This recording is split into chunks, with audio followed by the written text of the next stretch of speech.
Going into the end of this year, we knew that we were going to have werewolves and vampires to tangle with, but we didn't really expect zombies. Wizards gave us a zombie tribal EDH deck though. And like you would expect, the hive mind did what the hive mind does, and everybody went out and bought zombies. Today we're going to talk about all of the zombies that have spiked in price, but make sure to stick around to the end of the video because we're going to talk about a couple sleepers, a couple cheap zombies that we think are applicable for all the hype. I think that's it. Covered all of the bases. So I guess it's time to start the video.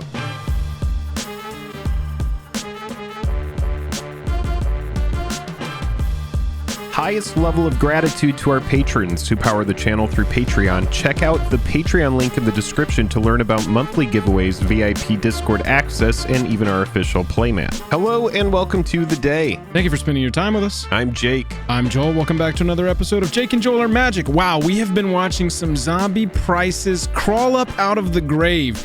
We have got some cards on here. We've got one card that's up 400% in price.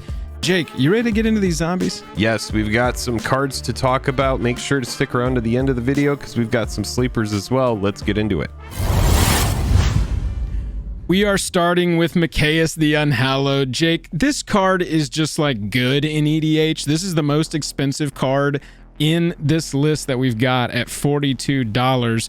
But because it's a zombie, it has seen a little bit of a bump. That's right, and it's a combo piece in certain situations. That undying that it gives things is seriously very, very strong. Mike and Trike, baby, Mike and Trike. That's right, that's right. There are easy combos to win the game with this card, and when you have a tribe come out again, just to remind people, this is the blue-black Wilhelt deck that came out alongside of Innistrad Midnight Hunt. And we didn't really expect this. We didn't expect there to be a zombie tribe, zombie commander deck, a pre-con come out that was super successful, and it has seriously moved the price of a lot of these cards. Mikaeus, again, super good EDH card as is, and now with more zombie hype, it has driven the price up. Probably the advice right now is not go buy these. Probably the advice right now is sell these if you're not using them and reinvest that money into some other cards that you might need that are at lows, of which there are a lot. Just Mikaeus happens to be one that it's only up about 5%. It's always going to be in that $30 to $40 range unless it gets some crazy, you know, rarity shift reprint of some kind. But we did want to start with the most expensive one and then move, Jake, to one that has not been super expensive in the past, but has seen a nice jump. Oh yeah, this one now is up 15% to around 18. Again, take all of these prices with a grain of salt because these prices are constantly fluctuating. So depending on when you see the video, you know, you could watch it a day after or whatever. Just always do your own research on these prices. But yeah, up around 15% to around the $18 mark. The 9th edition Lord of the Undead has seen a really big uptick. Again, that white border, not super desirable by the bulk of players that play Commander. We've got the 9th edition version on here because it is the one that's seen the highest spike because it is that white border. You're seeing players that just wanted a playable copy go out and obtain the cheapest one that they could get, and it was one of these white border copies. You know, we've got Plane Shift, we've got 10th edition that both are black border versions. Those have gone up in price too, but not as big of a jump as the white border versions of Lord of the Undead. I'm loving this, man. Anthem, Recursion, I mean, it's good in the deck. This is a card that you definitely want for your zombie tribal deck. And so it makes sense that without some recent reprints, this one's getting up, you know, toward the $20 range. True that. This is the one that really inspired the whole video. This and the very next one. This one is up like 25%. It's an uncommon. You can see this is our time-shifted version here. We also had one from the Legion's Onslaught block that was all tribal all the time. But this one, yo, like one less for all of your zombie spells, and it's a +2/+1 Anthem. It's not just a flat Anthem. Go ahead, while the cards are seeing a historic high, it's best to sell them.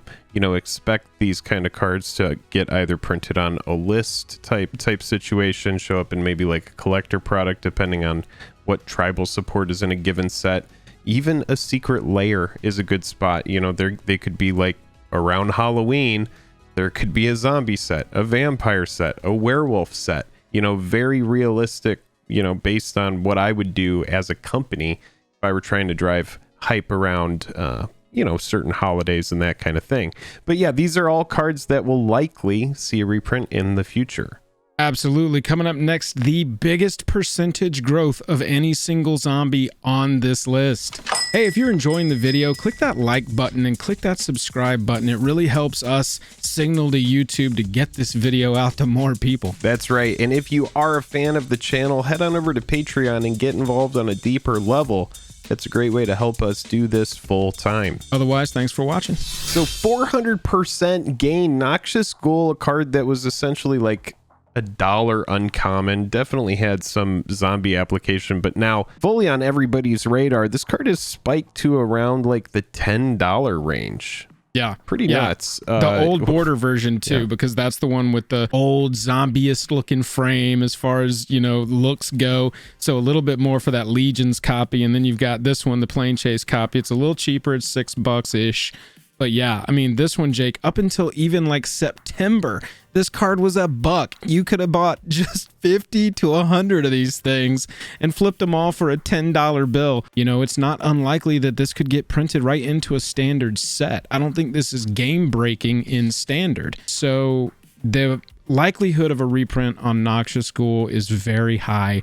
Right now, $5 to $10, you can easily flip this card. This is the main one on the list that I would say. I was going to make a short of this, but then Jake and I just kept finding zombies that were rising by 5, 10, 20% in price. And so I wanted to make a full-length version of this to basically say, go check and see if you've got Noxious Ghouls sitting around from Plane Chase or from Legion and sell them, because this is the time to sell these cards.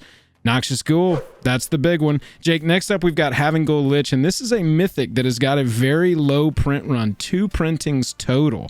This is up like 40% right now, and it's still in the $6 range. It's got a very powerful ability, just paying 1 to be able to cast a creature card from a graveyard, not just yours, anybody's graveyard. Yeah, it just needs to be in your colors. Your mana needs to be able to cast it. But yes, this is one of those cards that historically, and we see it, like, it will always kind of like move with the hype. This is another card that I think is a big, bulky, kind of casual card. Just a 4/4 for 5. It has a very strong ability that you're able to use, but for the most part, I see this as a pretty casual card too. You never really know what you're going to get out of graveyards if it's not your own. So yeah, it's a card that is definitely, in my opinion, moving with the zombie tribe, just because zombies are all kind of on their way up. Next we have Graveborn Muse, 2 black and 2 other for a 3/3, and this one is pretty fun. At the beginning of your upkeep, you draw X cards and you lose X life, where X is the number of zombies you control.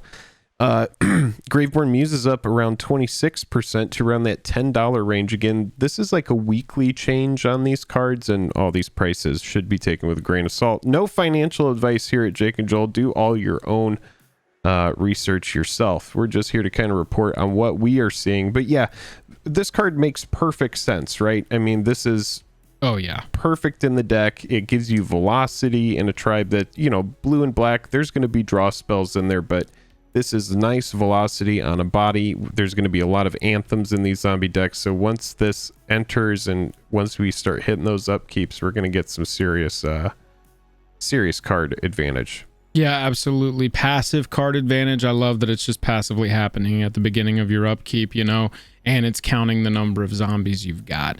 This is another one, I think that this could see a reprint. There's nothing on this card that says, don't reprint me, I'm too powerful for standard, making us have to wait for a commander product or, some kind of specialty product like a Horizon set or a Master set. This could be reprinted at any given point, especially since we've got another Innistrad set later this year.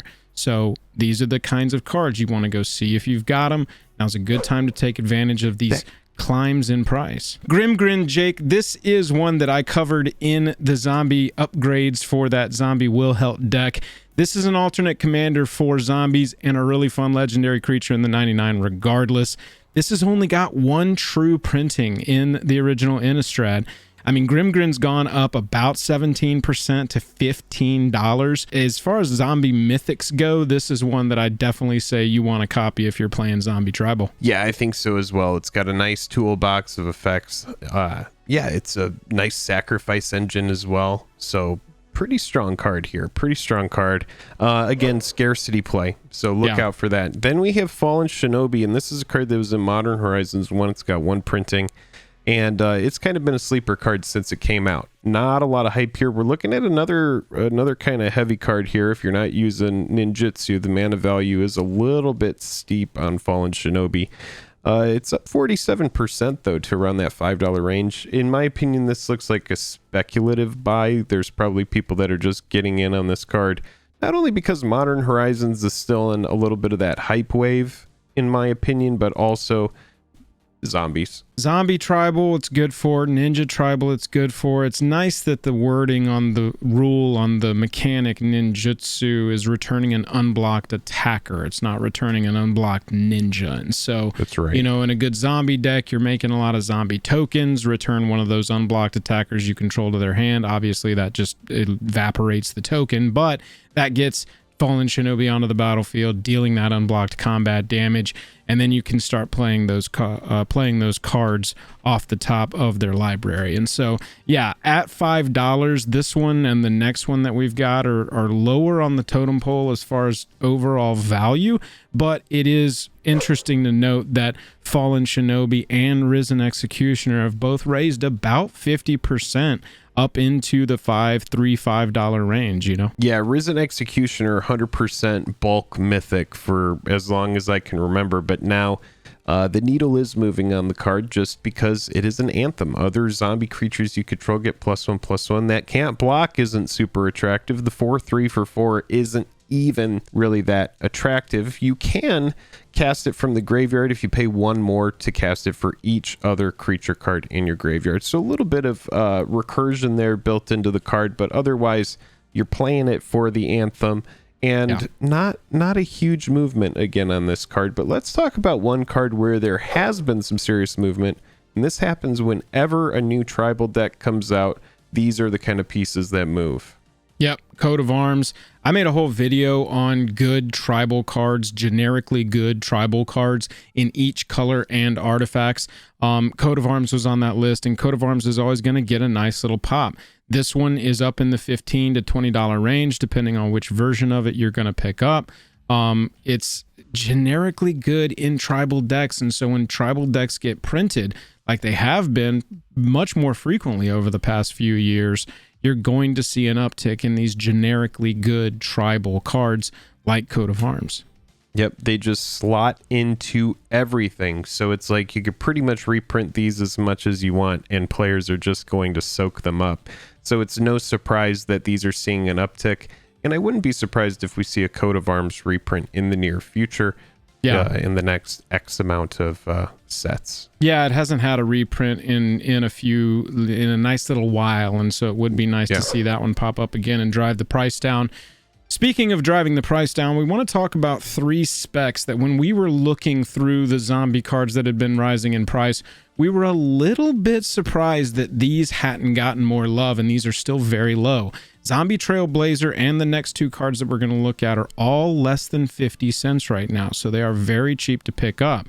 Zombie Trailblazer is going to let you tap an untapped zombie you control to make a land a swamp, and then you can also tap an untapped zombie you control to give a creature Swamp Walk until end of turn. So essentially, any of your giant beater zombies like Grimgrin, you're going to have unblockable bestowed upon them. You know, if you combine this with something like Urborg, you don't even have to do the first part. And also, it's interesting to note that Zombie Trailblazer, these abilities aren't tap abilities for this specific creature. So you can use these abilities the turn that Trailblazer comes into play. Yeah, that's true. And like a card that we were just talking about, like Fallen Shinobi, for example, there's some nice play between that and one of the cards that we're about to talk about here. But just, you know, like being able to make sure that a card gets through. How about Siren of the Silent Song? This is a zombie siren, 1 black, 1 blue, and 1 other for Inspired. Here it is, a flyer, 2/1. Whenever Siren of the Silent Song becomes untapped, each opponent discards a card, then puts the top card of his or her library into his or her graveyard. So some card disadvantage for your opponents here, some hand hate built into a nice flying zombie, which is something that we don't see very often. I think that that's worth saying. We don't see a lot of flying zombies, so that's kind of cool. But yeah, this card here, you could protect it just by having, like we just talked about, a tap effect built into a card, and now you're able to make your opponents discard cards. Now they have to figure out a way to, just kill this to stop you from doing that. Fun card here at around, like 15 cents. Pretty cheap. Yeah, super cheap. Normally Inspired is a mechanic that doesn't play well in Commander. It really plays best when you combine it with things like Paradise Mantle or an like an exterior tap ability, I'm going to call it, like Zombie Trailblazer. So yeah, pretty interesting that this one combines well with the other zombie that we were like, I wonder why this one hasn't gone up significantly in price. And Jake, then Bone Knitter, just straight up 1 black, 1 other at will. Don't have to tap it or anything. Regenerate target zombie. This is fantastic. Yeah, especially if you have stuff like a Cabal Coffers, Urborg, Nurkina Revenant, Liliana, any sort of mana amplification, doubling effects in these colors are very easy. So if you are able to, tap a bunch of black, you could pretty much save your entire board after a board wipe, right? Yep. Make sure to go check your binders. If you have any of these cards, you might be like, what did that price get to? Now is the time to do that. Go ahead and trade those cards for other cards that you might need. Go ahead and take advantage of the hype window, or if you're still using them in a deck and if you're having a great time, maybe you built the new Wilhelt deck yourself, well, continue having a great time. Make sure to send me your zombie puns.